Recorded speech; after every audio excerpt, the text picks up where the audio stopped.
Money laundering కేసును కూటమి ప్రభుత్వం నిష్పక్షపాతంగా దర్యాప్తు చేస్తుందని మంత్రి కొలుసు పార్థసారథి తెలిపారు.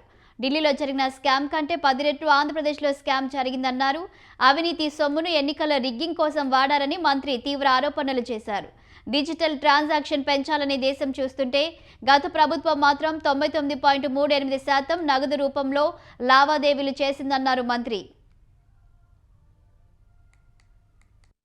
లాండరింగ్ ఏదైతే చేసి ఎంత ఘోరంగా చేశారో పత్రికలు చూస్తా ఉన్నాం. ఇవన్నీ కూడా సాంకేతికతను వాడుకుని ఎక్కడా కూడా కక్షపూరితంగా కానీ ఎవరినన్నా ఇన్వాల్వ్ చేయాలి, ఎవరినన్నా ఇరికించాలి అనే ఆలోచనతో కాకుండా జరిగిన వాస్తవాల్ని సాంకేతికత ఆధారంగా వాస్తవాల్ని వెలికి తీసి మరి ఈరోజు జరిగిన స్కామ్ అంతా కూడా ఈ ప్రభుత్వంలో బయట పెడుతుందని చెప్పేసి నేను మనవి చేస్తా ఉన్నాను. మనం చూసాం ఢిల్లీలో జరిగిన స్కామ్, ఎంత పెద్ద స్కామ్ జరిగిందో, దేశవ్యాప్తంగా ఏ విధంగా ఢిల్లీలో స్కామ్ జరిగిందో చూసాం.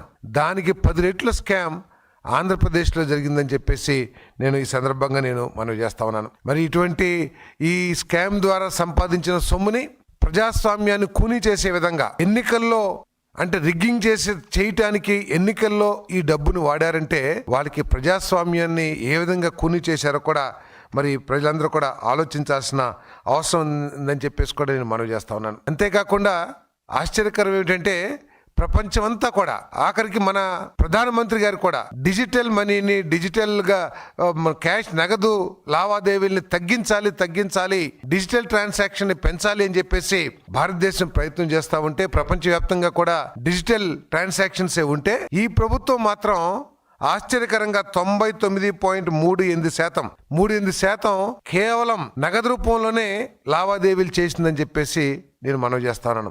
దేనికోసం, ఏ స్వార్థం కోసం ఈ నగదు లావాదేవీలు చేశారో ఈరోజు ప్రజలకు చెప్పాల్సిన అవసరం ఉంది. మనం పత్రికల్లో చూస్తున్నాం డంప్స్ అని. మనం ఒకప్పుడు డంప్స్ అంటే నక్సలైట్స్ వాళ్ళందరూ కూడా అడవిలో ఏదో డంప్ దొరికింది అని చెప్పేసి పత్రికల్లో చదివేవాళ్ళం, పోలీసులు డంప్ను పట్టుకున్నారని చెప్పేసి. కానీ ఈరోజు నగదు డంపులు ఏ విధంగా